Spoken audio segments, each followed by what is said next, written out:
दोस्तों, कंपाउंडिंग एक ऐसा शब्द है जिसे हम सब स्कूल टाइम से सुनते आ रहे हैं और आज के समय में तो इंटरनेट पर दूसरा आर्टिकल और वीडियो कंपाउंडिंग के बारे में ही बात करते हुए दिखाई देते हैं। लेकिन इसके बाद भी ज़्यादातर लोगों को इसका सही इस्तेमाल करना नहीं आता है।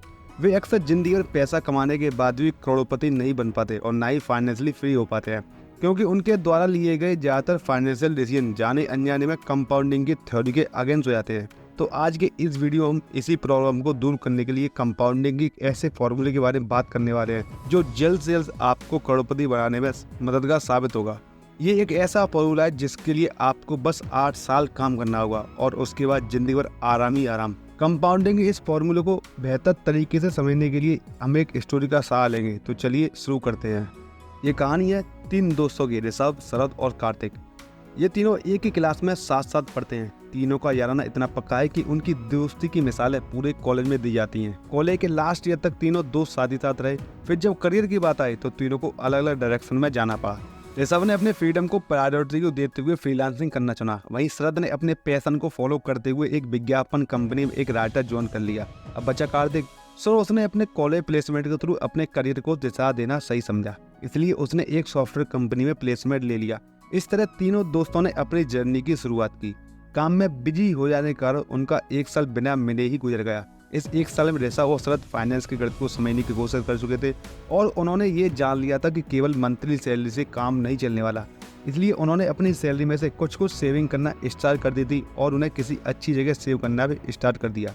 वहीं दूसरी तरफ कार्तिक बहुत ही हम्बल बैकग्राउंड फैमिली से बिलोंग करता था और उसका माइंडसेट भी वही मिडिल क्लास पर अटका हुआ था। इसी वजह से उसे लगता था कि इन्वेस्टमेंट वगैरह सब फालतू की चीज़ है, खाओ पियो मौज करो और यही जीवन है, बाकी सब तो मोह माया है। और अपनी इसी फिलॉसफी को फॉलो करते हुए कार्तिक ने एक पॉश इलाके में अपने लिए एक फ्लैट रेंट पर ले लिया और फिर वहाँ से ऑफिस तक जाने के लिए एक नई कार EMI पर ले ली। हर महीने उसके पास 1 लाख रुपए सैलरी की आदत है, जिन्हें वो पार्टी करने में, नए नए एक्सपेंसिव मटेरियल चीज खरीदने में यूं ही उड़ा देता था।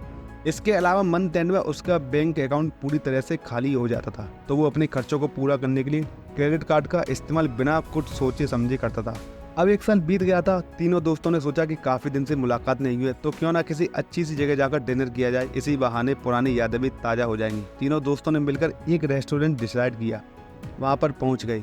इतने दिनों बाद मिलने पर तीनों बहुत खुश हुए और बातचीत का सिलसिला भी शुरू हो गया। काफी देर इधर उधर की बातें करने के बाद उन्होंने सैलरी और फाइनेंस पर बात करना स्टार्ट की। कार्तिक ने पूछा, भाइयों कैसा चल रहा है करियर, कुछ पैसा वैसा आ रहा है या ना नहीं। इस पर ऋषभ और शरद ने जवाब देते हुए कि आ जाता है महीने का 70 से 75 हज़ार और उसमें से कुछ सेव करना और इन्वेस्ट करना भी शुरू कर दिया। ये सुनकर कार्तिक को हंसी आ गई और कहा, 70 हज़ार में से इन्वेस्टिंग? यहाँ मैं 1 लाख रुपए कमाता हूँ फिर भी मेरे पास कुछ नहीं बचता और तुम दोनों 70 हज़ार में से ही बचा रहे हो। कमाल है यार। मेरे हिसाब से तो ये सेविंग और इन्वेस्टिंग तभी पॉसिबल है जब आपके सारे जरूरी खर्चे रोक दिए जाएं। इस पर ऋषभ कहता है कि नहीं भाई, ऐसा नहीं है। मैं अपने पैसे और लाइफ को मैनेज करने के लिए 80-20 रूल को फॉलो करता हूँ।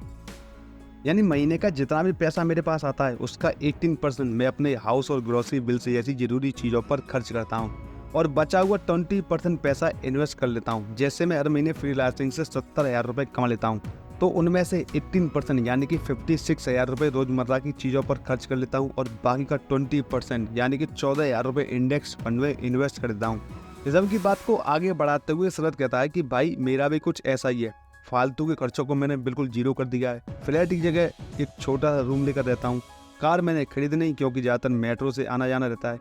जब जरूरत होती है तब कैब बुक कर लेता हूँ और EMI के चक्करों से मैंने खुद को दूर ही रखा है। यही वजह है कि मैं कंपाउंडिंग के 8-4-3 के रूल को फॉलो करते हुए हर महीने 30 हज़ार रुपये इन्वेस्ट कर देता हूँ।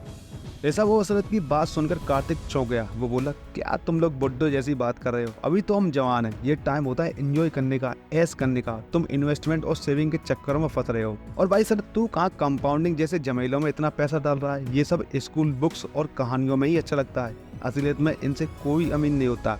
ये सब कैलकुलेशन ही मैजिक दिखा पाती हैं। असलियत में ये लोगों का पैसा डूबता है। बस कार्तिक को बीच में टोकते ही ऋषभ बोला, भाई ऐसा बिल्कुल नहीं है। सर जो कह रहा है वो बिल्कुल ठीक कह रहा है। कंपाउंडिंग की पावर अभी तूने देखी नहीं है, इसलिए तू ऐसी बातें कर रहा है। दुनिया के बड़े से बड़े इन्वेस्टर आज इसलिए अमीर है क्योंकि उन्होंने कंपाउंडिंग की पावर पर विश्वास रखा और अपने पैसे को अच्छी जगह इन्वेस्ट किया। कुछ साल बाद तू देखना, कि शरद फाइनेंशियली फ्री होकर रिटायरमेंट के मजे ले रहा होगा और उसका पैसा उसके लिए काम कर रहा होगा। कार्तिक ऋषभ की बात पर फिर से हंसने लगा और बोला, रिटायरमेंट वो भी अभी से? तुम दोनों का फ्यूज उड़ गया है, ये सब फिल्मी बातें हैं भाई। रिटायरमेंट होता है 60 की एज पर, ना कि जवानी में। खैर, जो तुम्हें अच्छा लग रहा है तुम करते रहो। इस तरह तीनों दोस्तों की मुलाकात समाप्त हुई और तीनों फिर से अपने अपने काम में लग गए। अब तीनों अपनी लाइफ में इतने बिजी हो गए कि देखते देखते 7 साल निकल गए। यहाँ तक आते आते उनकी उम्र 30 साल की हो चुकी है। अब 7 साल बाद जब तीनों दोस्तों को एक दूसरे की याद आई तो उन्होंने फिर से मिलने का प्लान बनाया। तीनों फिर से डिनर करने के लिए इकट्ठा हुए। एक बार फिर डाइनिंग टेबल पर इन्वेस्टमेंट की बात शुरू हो गई। कार्तिक ने टोंट मारते हुए पूछा, क्या हाल है तुम दोनों की कंपाउंडिंग का? तो इस पर ऋषभ ने जवाब देते हुए कि कहा, भाई बढ़िया है भाई। मैंने इन 8 सालों में महीने के 14,000 रुपये के हिसाब से टोटल 13,44,000 रुपये इन्वेस्ट किए, जिस पर 12% एनुअल रिटर्न के हिसाब से मेरा रिटर्न हो गया 9,17,000 रुपये। यानी कि इन्वेस्टमेंट और रिटर्न को जोड़कर अब तक मेरा अमाउंट 22,61,000 रुपये हो चुका है। वहीं अगर शरद की बात करो तो उसका 30,000 पर मंथ के हिसाब से उसने अब तक 28,80,000 रुपये इन्वेस्ट कर दिए और 12% रिटर्न के हिसाब से उसका रिटर्न हुआ 19,65,000 रुपये। अगर इन्वेस्टमेंट और रिटर्न को जोड़ जाए तो उसका अभी तक टोटल अमाउंट 48,45,000 रुपये हो चुका है। ऋषभ की ये बात सुनकर कार्तिक का चेहरा फीका पड़ गया। वो हैरान था कि इन दोनों से ज़्यादा पैसा कमाने के बाद भी मेरे पास आज कुछ नहीं है। और एक तरफ ये दोनों हैं जिसमें से एक के पास लगभग 23 लाख रुपए हैं तो दूसरे के पास 48 लाख रुपए। कार्तिक को लगना कि वो गलत था और उसके सारे डिसीजन भी ठीक नहीं थे। इसलिए उसने शर्मिंदा होते हुए शरद से पूछा कि भाई वो बताना कि वो 843 रूल ऑफ कंपाउंडिंग क्या था। शरद ने मुस्कुराते हुए कहा कि भाई कुछ साल और रुक जा, फिर तुझे खुद समझ में आ जाएगा। अगले 4 सालों बाद तीनों दोस्तों की मुलाकात हुई और अब जब बात फाइनेंस और रिटर्न पर पहुंच चुकी है तब तक कंपाउंडिंग के मैजिक से ऋषभ के पास टोटल 45 लाख रुपए हो चुके हैं। वहीं दूसरी ओर शरद की बात की जाए तो उसके पास 96 लाख रुपए हो चुके थे, यानी कि पहले से लगभग 2 गुना। इस अमाउंट को सुनकर कार्तिक के होश ही उड़ गए। उसे अपनी गलतियों और पूरी जिंदगी फिजूल खर्च करने पर पछतावा हो रहा था। उसे कंपाउंडिंग की पावर का एहसास हो चुका था। इसके बाद उनकी एक और मुलाकात हुई आगे 3 सालों के बाद। तब तक ऋषभ का टोटल अमाउंट बढ़कर 70 लाख रुपए हो चुका था और दूसरी ओर शरद का 1 करोड़ का आंकड़ा पार करते हुए 1,51,00,000 का अमाउंट पहुंच चुका था। यानी कि स्टार्टिंग के 8 साल का 3 गुना।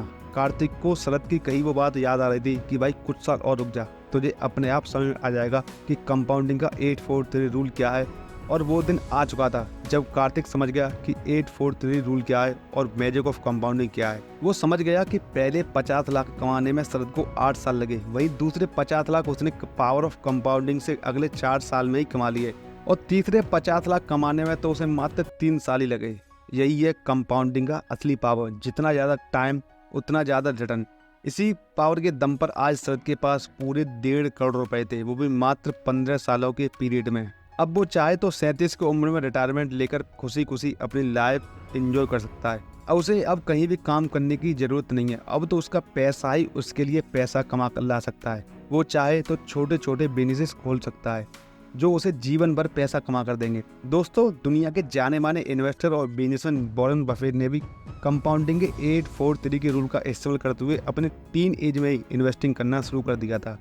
वो अक्सर लोगों को सलाह देते हैं कि ज़्यादा से ज़्यादा कंपाउंडिंग का उपयोग करें और अपनी फाइनेंशियल जर्नी को सक्सेसफुल बनाएं। ट्रेडिंग जैसे शॉर्ट टर्म लालच में ना पड़ें। अगर रियलिटी में पॉजिटिव रिटर्न और पॉसिबल रिजल्ट चाहते हो तो बेहतर होगा कि लॉन्ग टर्म इन्वेस्टिंग को चुनें और इंडेक्स फंड जैसी सेफ जगह पर इन्वेस्ट करें। उम्मीद है आपको ये वीडियो अच्छी लगी हो तो लाइक कर देना एंड दोस्तों के साथ शेयर करना मत भूलना। Thank you for watching.